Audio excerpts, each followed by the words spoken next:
आगे अहम खबर देंगे आपको। शुमाली वजीरिस्तान के इलाके शाम में धमाके से पाक फौज के दो अहलकार शहीद हो गए। इलाके से दहशतगर्दों के मुकम्मल खात्मे के लिए ऑपरेशन शुरू कर दिया गया है। दहशतगर्दों की सरगर्मियां तेज होने लगी। शुमाली वजीरिस्तान में फोर्सेस पर हमले।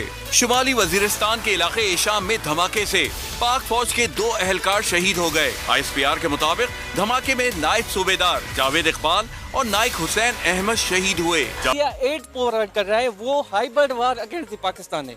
वो इसीलिए क्योंकि वो अपने जो है आपने सुना होगा दाइश खुरासान को सपोर्ट करता है पाकिस्तान के स्टेट के खिलाफ। ये हाइब्रिड वारफेयर की निशानी है। यूरोपियन कंपनी ने एक बहुत बड़े स्केल पर अफगानिस्तान में सर्वे किया और ये जानना चाहा कि अफगानी किसको अपना बेस्ट फ्रेंड मानते हैं, तो ज्यादातर अफगान लोगों ने इंडिया के हक में वोटिंग की। पिछले एक साल में थोड़ा करते करते जो तालिबान है या उसको हम TTP कह लें, उसने तकरीबन 50-55 किलोमीटर के इलाके पर कब्जा कर लिया है या फिर वहाँ पर बाकायदा अपनी पैरेलल सरकार भी चलाना चालू कर दी है। वहाँ पर पाकिस्तानी फौजियों को घुसने भी नहीं देना है। वहाँ पर कोई इनका DGP हो या फिर फौज का कोई हो, उसको उठा भी लेना है, उसको बाद किडनैप भी करना है और बाकायदा उसके वीडियो भी चलाने हैं।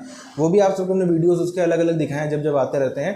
वहाँ पर किसी भी तरीके से जो पाकिस्तानी फ़ौज है उसको सेटल तो होने ही नहीं देना है और एक एक कानून जो है वो इनका चलेगा, एक पत्ता भी हिलेगा वो इनकी मर्जी से ही चलेगा। वहाँ पर इन सब को देखते हुए भी, सब कुछ होने के बाद भी पाक फ़ौज में इतना दम नहीं है, पाक फ़ौज की इतनी जो है वो क्षमता नहीं है कि रोक ले या फिर कम से कम अफ़गानिस्तान को या तालिबान की सरकार को पूरी दुनिया के सामने क्रिटिसाइज़ करके हाँ देखो ये कैसे दहशतगर्द आतंकवादी टाइप के लोग हैं। आगे बढ़े और आपको बताएं, पाक फौज के दो जवान वतन पर कुर्बान। शुमाली वजीरिस्तान के इलाके एशाम में बारूदी सुरंग का धमाका किया गया। नायब सूबेदार जावेद इकबाल और नाइक हुसैन अहमद शहीद।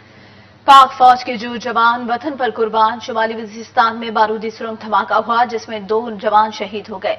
पाक फौज के शोबा ताल्लुकात आमा ISPR के मुताबिक शुमाली वजीरिस्तान के इलाके शान में बारूदी सुरंग का धमाका हुआ। अगर पाकिस्तान के खिलाफ कोई अपनी लैंड दे दे हमारे अगेंस्ट यूज होने के लिए, तो क्या हम उन्हें अच्छा समझेंगे? नहीं। तो फिर यही सेम केस वहाँ पे भी है। इंडिया ने अपनी लैंड नहीं दी अफगानिस्तान के अगेंस्ट यूज होने के लिए, अलबत्ता इंडिया ने इन्वेस्टमेंट्स की हुई अफगानिस्तान में। देखिए, अगर पाकिस्तान के खिलाफ कोई अपनी लैंड दे दे हमारे अगेंस्ट यूज होने के लिए, तो क्या हम उन्हें अच्छा समझेंगे? नहीं। तो फिर यही सेम केस वहाँ पे भी है। इंडिया ने अपनी लैंड नहीं दी अफगानिस्तान के अगेंस्ट यूज होने के लिए, अलबत्ता इंडिया ने इन्वेस्टमेंट्स की हुई अफगानिस्तान में। तो एक बंदा कंपैरिजन हो रहा है ना बॉर्डर्स पे। एक कंट्री है जो वहाँ इन्वेस्ट कर रहा है और अपनी लैंड नहीं दे रहा, और एक कंट्री है जो अपनी लैंड दे रहा है उनके अगेंस्ट यूज होने के लिए। तो ऑब्वियस सी बात है, एक जनरल ओपिनियन है कि वो बीइंग अ मुस्लिम तो वो नहीं करेंगे ना यार, ठीक है मुसलमान है लेकिन हम उनके अगेंस्ट गए हैं तो फिर ऑब्वियसली हमें उसका आपके सामने ये। इसी तरह का ये सारी पॉलिसीज इंडिया बांग्लादेश के लिए भी यूज कर रहा है, तो इसका मतलब है कि अनकरीब बांग्लादेश में भी इंडिया जो है वो राज करना शुरू हो जाएगा। वो अभी से कर रहा है। कौन सा वो पाकिस्तानी और इंडियन के कंपैरिजन में उनसे कहीं चूज करो, वो पाकिस्तानी को कभी भी नहीं चूज करेंगे। पाकिस्तानी को तो अच्छा ही नहीं समझते। कौन आपको किसने क्या अच्छा समझते हैं? वो नहीं, पाकिस्तान ने उन्हें हराया था और रो पड़े थे, उनकी आंखों से आंसू निकल रहे थे जैसे पता नहीं हमने क्रिकेट में उनके साथ क्या कर दिया। इंडिया से हारेंगे वो कहेंगे ठीक है कोई मसला नहीं, पाकिस्तान से हार के ऐसे उन्हें फील हो रहा था जैसे पाकिस्तान इंडिया से हारे ना, जो हमारी फीलिंग होगी ना वो उनकी फीलिंग थी पाकिस्तान से हार के। अफगानिस्तान तो इंडिया को अपना बेस्ट फ्रेंड मानता है, लेकिन इंडिया वाले अफगानिस्तान को अपना बेस्ट फ्रेंड नहीं मानते।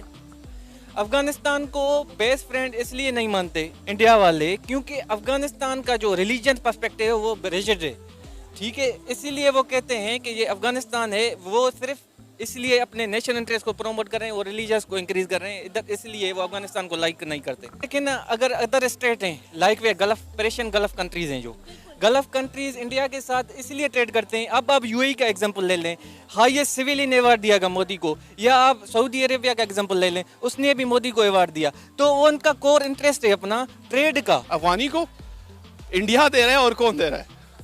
हाँ, यानी आप इस बात को मानते हैं कि इंडिया फैसिलिटेट कर रहा है अफगानिस्तान? हाँ, तो आपको भी पता होना चाहिए जितनी क्रिकेट टीम है आप देखें उनकी जो वहाँ पे ग्राउंड बने हुए हैं, वहाँ पे अफगानिस्तान में उनकी ट्रेनिंग, इंडिया में उनकी ट्रेनिंग्स होती हैं, तो अभी भी गुनगार है इसमें। देखिए ना, वो तो आपकी जब ये तो सिर्फ वो हो सकता है पाकिस्तान के साथ भी इंडिया की जो है ना ट्रेड्स वगैरह अच्छे हों, डिपेंड करता है कि आपकी अपनी फॉरेन पॉलिसी कैसी है। तो बेसिकली जो उन्होंने इंडिया की जो फॉरेन पॉलिसीज़ हैं वो सही हैं। उन्होंने हर मुल्क के साथ, चाहे वो अंडर डेवलप्ड है या डेवलप्ड कंट्रीज़ हैं, उन्होंने अपनी फॉरेन पॉलिसीज़ उन्होंने अपनी बेहतर बनाई हुई है। मिस डेफिनेटली ये तो सबको पता है कि जिस तरह इंडिया की इन्वॉल्वमेंट वहाँ पे रही है, और बीइंग अ नेबर हमें भी और अफ़गानियों को भी और इंडियंस को भी पता है कि उनकी किस तरह उनके अननेसेसरी तौर पे उनकी इन्वॉल्वमेंट उनमें रही है। तो डेफिनेटली उनके आपस में स्टेक्स हैं और अपॉर्चुनिटीज़ उनको नज़र आती हैं आपस में, तो वो डेफिनेटली वो अपनी जगह पे ठीक हैं। तो इसके बारे में तो डेफिनेटली ये सबको पता है कि हमारे जो स्टेप्स थे, जिस तरह से नेशनल लेवल पे और हमने दूसरे कंट्रीज़ के साथ अपने रिलेशंस को स्ट्रॉन्ग करने के लिए या व्हाटएवर हमारी मजबूरी थी या नहीं थी, जो भी हमने स्टेप्स लिए हैं, उनका जो भी पॉजिटिव या नेगेटिव इफेक्ट है उसके कंट्री पे, वो हमारे सामने है, सबके सामने है। तो उनके अपने व्यूज़ जो हैं वो अपनी जगह ठीक हैं, दे हैव देयर राइट के वो कह सकते हैं ये सब। अगर हम नॉलेज इकॉनमी की लेट्स से अगर बात करें तो वो इंडिया की और बांग्लादेश की, वो दोनों की पाकिस्तान से कहीं ज़्यादा है। तो उनके स्टेक्स भी हैं, इंटरेस्ट भी हैं, और डेफिनेटली जो इन्वेस्टमेंट वो कर रहे हैं उनको उसका एक रिटर्न नज़र आ रहा है, तो वो इसकी बड़े अच्छे चांसेस हैं कि वो इसमें कोलैबोरेट कर सकते हैं। तो क्या इंडिया भी अफगानिस्तान को अपना उतना ही अच्छा दोस्त समझता है जितना अफगानिस्तान इंडिया को समझता है?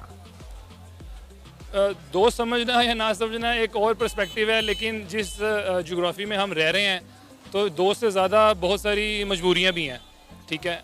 Being a country, being a neighbour, बहुत सारे काम शायद उनको करना पड़ते हैं जो एक्चुअली सबसे, अगर मैं इसको बिल्कुल डीपली और बिल्कुल स्ट्रीम जाके मैं इसको अगर एक्सप्लेन करूँ आपको, ठीक है, तो वो अपनी कंट्री के साथ लॉयल हैं, सिंसियर हैं, ठीक है, जो कि हम नहीं हैं, ठीक है। तो वो 50,000 टन क्या 50 लाख टन भी दे सकते हैं, ठीक है, और वो प्रोड्यूस कर रहे हैं तो दे रहे हैं ना। और हमारे यहाँ तो यहाँ तो अपने घर की पूरी नहीं हो रही, हम खुद किसी के मोहताज हुए हैं, IMF के मोहताज हैं, ठीक है। बाकी हम लोग कभी किसी के पास जा रहे हैं, चाइना के पास जा रहे हैं, कभी सऊदीया के पास जा रहे हैं, कभी दुबई के पास जा रहे हैं, कभी तुर्की के पास जा रहे हैं। हमने किसी को क्या प्रमोट करना है कि हालांकि अफ़गानिस्तान देखा जाए कि हमारा मुस्लिम ममालिक मुल्क है, ठीक है, उधर भी हमारे मुसलमान भाई रहते हैं, ठीक है। इंडिया को ये कर रहा है तो बहुत अच्छी बात है, पर ये स्टेप लेना चाहिए था पाकिस्तान को। और इंडिया बहुत ज़्यादा स्टेबल है, ठीक है ना, हम लोग नहीं कह सकते कि इंडिया स्टेबल नहीं है। इंडिया एक बहुत अच्छी एक रियासत बन चुकी है, एक बहुत बड़ा मुल्क है,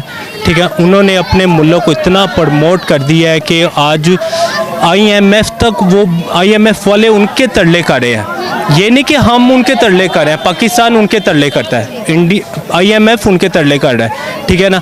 उन्होंने IMF को कुछ नहीं पूछा, उनको वो कुछ नहीं समझते, ठीक है ना। उन्होंने अपने मुल्क को देखा है, अपनी अवाम को देख के अपने मुल्क को लेके चल रहे हैं। क्या है, हम लोग हमारे यहाँ पे ये है कि हम लोग जो इंडस्ट्रियाँ हमारी आउट ऑफ कंट्री में है, हमारी पाकिस्तान की अपनी मिल्स सारी बंद है, शुगर मिल है वो भी बंद है, ठीक है ना, उसके बाद स्टील मिल है वो भी बंद है। हद होती है किसी भी तरीके की फेंकने की, हद होती है, इतना ज़्यादा भी नहीं फेंकना चाहिए। अब आप देखो पाकिस्तानी मीडिया जो है क्या बोलता है, मारे पाकिस्तान के फौजी जा रहे हैं, पर पाकिस्तानी मीडिया क्या रिपोर्ट कर रहा है कि पाकिस्तानी फौज जो है वो दहशत गर्दों के खिलाफ ऑपरेशन चला रही है। कैसा ऑपरेशन है भैया? सामने वाला तो एक भी नहीं मारा गया, तुम्हारे लोग मारे जा रहे हैं, ये कैसा ऑपरेशन है? ऑपरेशन फौज चला रही है कि ऑपरेशन TTP वाले चला रहे हैं?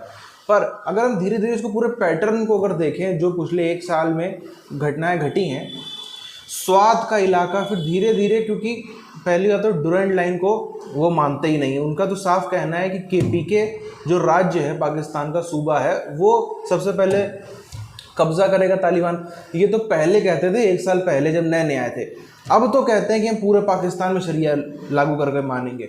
और जैसा स्थिति बन रही है वो चीज़ हमें होती हुई भी नज़र आ रही है।